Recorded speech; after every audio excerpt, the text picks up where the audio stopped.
kita balik. Tips-tips untuk belajar biologi yang berikutnya. Tips keberapa? Udah berapa ya? Tips keempat kali ya.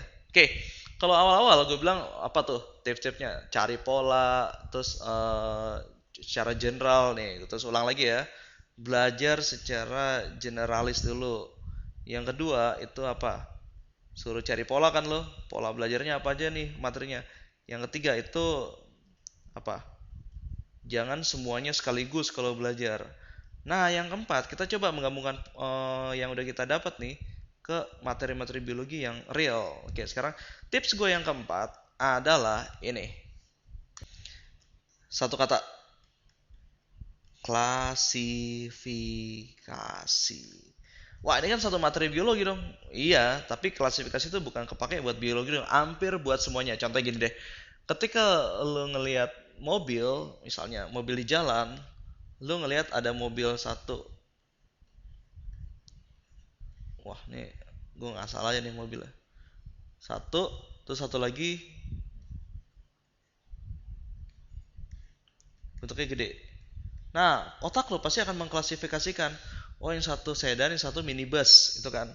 Nah, klasifikasi juga kepake di bahan-bahan tentang biologi. Misalnya gini, materi-materi biologi sendiri itu terdiri dari kalau lu lihat buku biologi lu secara dari kelas 1 sampai kelas 3, kelas 1 itu belajar tentang dasar-dasar biologi.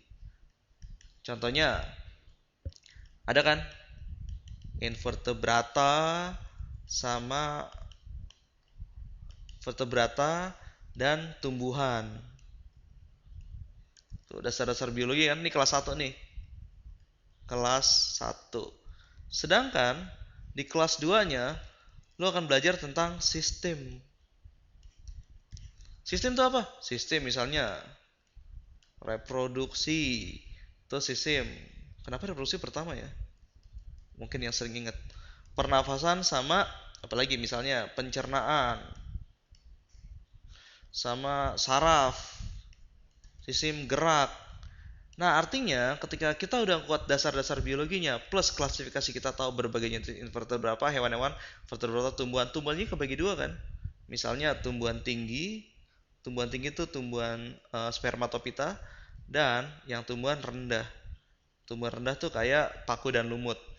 Nah, sistem kelas 2 juga kebagi dua kan? Semua ini kan. Nah, kebagi jadi hewan dan tumbuhan. Oke. Nah, sekarang kelas 3 ngapain?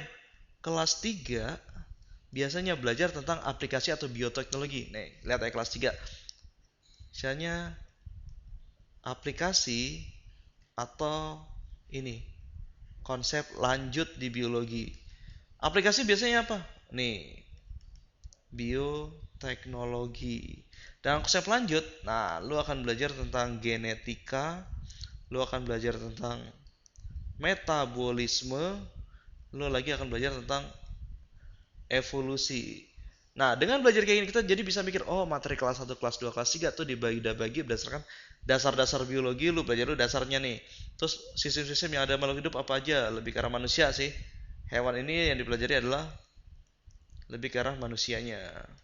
Terus, kelas 3 itu adalah belajar tentang aplikasi dan konsep-konsep lanjut di biologi.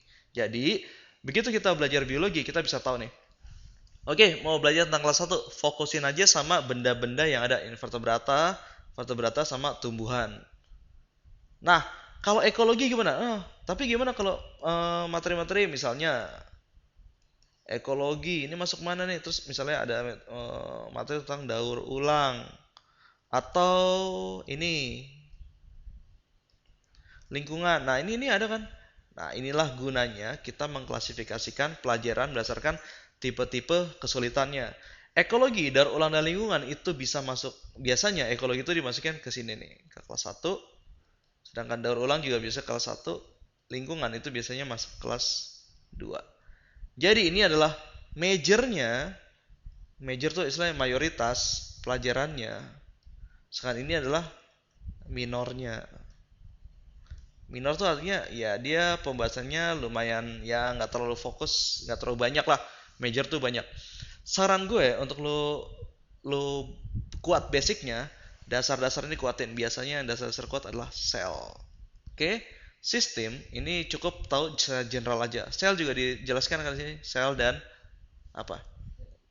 Kalau udah selesai semua, ada juga tentang jaringan. Sel, jaringan ada juga. Tapi paling nggak lu tau lah, ini sistemnya aja. Jadi klasifikasi generalnya lu udah tahu nih sebagian sini. Dan yang bagian ketiga yang lu perlu pelajari. Nah, materi-materi kelas 3 itu lumayan penting. Genetika, metabolisme, evolusi. Ini lumayan penting untuk dipelajari. Ini adalah tulis ya. Penting untuk dipelajari kalau mau belajar biologi.